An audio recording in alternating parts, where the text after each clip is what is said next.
Welcome back to Black Robot. So, in Module 0, we built the foundation with programming and electronics. Now, in Module 1, we are stepping into the world of IoT and embedded fundamentals, where coding meets hardware and hardware meets the internet. So, why learn IoT and embedded systems? Question for you. Can you find one device around you that isn't smart? Almost every modern devices, watches, TVs, washing machines, even light bulbs have some computing inside. That's embedded systems. And when they connect to the internet, they become IoT devices. This is why companies across industries need engineers with these skills. So we are seeing here, this is the microcontroller, which is connected to the cloud. Okay, at the same time, it is controlling the actuators, and also it is also getting the sensor data, and all data it is sending to the cloud where you can, you know, user can see into the web application and as well as the mobile application. So this is how it communicates. So what is an embedded system? An embedded system is a special purpose computer built into a device. So as example, your laptop, your mobile phones, etc. So there you will be having washing machines as well, fridge as well, okay, and micro ovens. So also smartwatches also have microcontrollers. Cars, even cars are also nowadays is having microcontrollers. So they don't run Microsoft Word or YouTube. They do one thing, but do it really well. So what are the characteristics of embedded systems? Key features of embedded systems are these are small and compact. Okay, and that always take low power. So it means it is having low power consumption. So that works on real-time operations and perform the dedicated functions. So for example, an airbag system in a car must deploy in milliseconds. That's real time. So when you are seeing the airbag and in that case, car is hitting, uh, an accident is happening with the car, so airbag immediately reacts and that opens. So it means so that's a real time example if you will be seeing. Okay, so in these kind of scenarios basically covered by the embedded systems. So hardware and software in embedded systems. Every embedded system is having hardware plus software. So hardware is basically sensors, actuators, microcontrollers. Okay, so these kind of things, and softwares are firmware, sometimes RTOS or lightweight operating system. So we will be uh, more discussing more about that. So for example, thermometer. Thermometer is having sensors plus microcontroller plus firmware. So all including that. Okay. So all the machines nowadays which is related to the electronics. Just now we have discussed washing machine, fridge is also there, which you are using nowadays in your daily uses. AC is also there. Okay. So these kind of real-time examples for you. So, what is the difference between microcontrollers and microprocessors? So, microcontrollers are having CPU plus memory plus peripherals in one chip. So that is good for control tasks. The example is Arduino ESP32. What is microprocessor? That is having powerful CPU, external RAM and ROM, and also that runs on operating systems. Okay, so example is like Raspberry Pi, smartphone chips, etc. So rule of thumb is there, use microcontroller for small control, use MPU, okay, microprocessor unit for heavy computing. So popular embedded boards, if you will be find into the market, Arduino is there. So that is you can start your embedded journey from the Arduino. Okay, so that's a beginner friendly and that you can automate the things. You can easily add the sensors and you can play around with the breadboard. So in last lecture, we discussed about the breadboard, how we can use it. So you can start with the LED blinking from those things. Okay. So second point is the SP32 is there. So that is having Wi-Fi and Bluetooth as well. Okay, so there is no need to attach the separate module for Wi-Fi and Bluetooth into the controller that is having the inbuilt one. STM32 is there, so that's a industry grade ARM Cortex M board. So that is the latest one is having. You can work on the ARM processors there. Raspberry Pi Pico is there, so that is also low cost, though dual core microcontroller is there. So you can work on the Raspberry Pi Pico as well. So IoT embedded development, if you are going to do that, keep in mind that device should always have the Wi-Fi, and in extra things you can have the Bluetooth as well. Okay, so in those things, ESP8266 node MCU you can use that is having Wi-Fi there, and ESP32 Wi-Fi and Bluetooth you will be getting. So Arduino IoT cloud boards is also you will be getting. You can get it from any website, and Raspberry Pi you can use for the SIoT there. Okay, so and gateways if you are working on that. So Raspberry Pi is the simple example. So there are many more, but from your perspective, which is cheapest into the market, that is the Raspberry Pi. So ESP32, you can use into the small boards and Raspberry as a smart hubs. Okay, Raspberry if you are working on the hub there, so better to go for the edge devices. What is IoT? IoT is basically Internet of Things. So in Internet of Things, device collects the data with sensors and it communicates with the network and it compute locally or in cloud, and also it acts through actuators and or application. So AC, suppose so AC adjusts from your phone there. So if you're seeing here into the Internet of Things, the Bluetooth connectivity also you can go for that. Here it is getting the sensor data. Okay, and also if you're seeing you can control the bulb. Okay, using the application.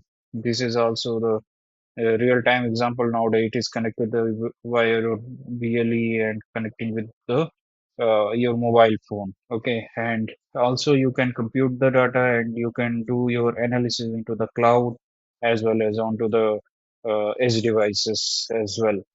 So if you are the real-time example is there. If you want to control your AC temperature from your mobile phone, so you will just go into the application and you want a 20-degree there. So you just select the 20-degree and it will automatically change into the AC there.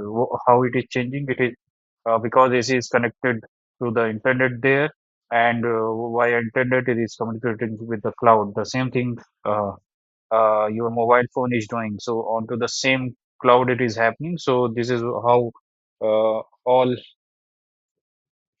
communication happens. So what is the IoT architecture? So there are four IoT layers. Processor layer is there, network layer is there, processing layer is there, and application layer there. And so perception layer is sensors and actuators is there. So into the sensor, gather the data and actuation. If you are using actuators there, so you are controlling the things like have a things is there. So suppose you want to switch on and off the bulb. Okay, so actuators will come into the picture. But simply if you want to sense the humidity or temperature of a room, so that's the sensor will come. So that's a perception layer. So next thing is network. Without network, you can't communicate, right? So that should be connected via Wi-Fi, ZigBee, LoRa, any kind of network is there. So while communicating with the application, okay, in processing the whatever the data you have got it, you should that data should be, you know processed into that controller or edge one. Why? Because you get the raw data from the sensors. Okay, so you need to convert it to the particular format and you need to send to the cloud there. Okay, so that's the how processing happens. Okay, so via the controller, you connect with the Wi-Fi. Okay, you take the data and you send to the cloud. This is the common practice we do into the IoT, Internet of Things domain. So there also the processing of data you can do into the cloud if data is so much used. So you can't perform onto the controller side because that is having low RAM and low memory there. So you send all the data into the chunks to the cloud and all the processing can happen into the cloud as well. So after doing all these things, now application will come into the picture where you can see your whole day of data and also you can control your activities there. Okay, so these kind of activity you can perform. So together these create the IoT ecosystem. So always keep in mind. So four types of IoT architecture is there. That is perception, network, processing, and application. Now coming to the sensors and actuators there. So think of IoT as the human body. So sensors is just like eyes and ears, which takes input. So actuators are their hands and legs, which perform the action when you are going giving through that. So I will give the example of that. So there is a PIR sensor. Okay, so that detects motion, and when it is detecting the motion, it processes into the controller. Okay, and after that, the relay will turn on the light. Okay, so because of motion, and also at the same time, you will be sending the status to the cloud. This is the PR sensor has detected the motion and there is a turn on light happen there. Okay, so this is how you can do with the real time example. Now, coming to the IoT communication, how it happens there basically. So communication is the lifetime of IoT. So there are common options for that. Wi-Fi, you can connect with the Wi-Fi. So those are, home automation is basically you can use that. So Bluetooth, you can use the wearable devices. So if you've seen your, you know, smartwatch, so smartwatch is connected via Bluetooth with your mobile application. So into the smartwatch, means few of the smartwatch is having Wi-Fi capacity, but most of the is having Bluetooth only. So that directly connect with the Bluetooth. Okay, ZigBee is also there, so that create a mesh of the network and their smart home automation can perform multiple. Uh, you can control or take the data of multiple devices there. And LoRa is there, so long range those things. So you can use LoRa into the agriculture. Okay, so because Bluetooth is the short range and ZigBee is as well and Wi-Fi, so LoRa is the better solution for field applications there. So coming to the cellular technology, if there is a 4G, 5G, now 5G is there, so you can use the vehicles and logistics systems there. Okay, so whenever the network is available for this, you can communicate with the device, sensors, applicators there. So it's depend upon your choice what you are going to use. It depend upon the cost as well, what you are going to build with the hardware. Okay, so that's depends how much range you need, how much data you are processing, how much data you want to send to the cloud. Okay, and also how much power you need it. So these kind of uh, points you are going to have in mind when you are developing this IoT communication thing. Okay, so what is the role of firmware there? Okay, so firmware is the bridge between hardware and application.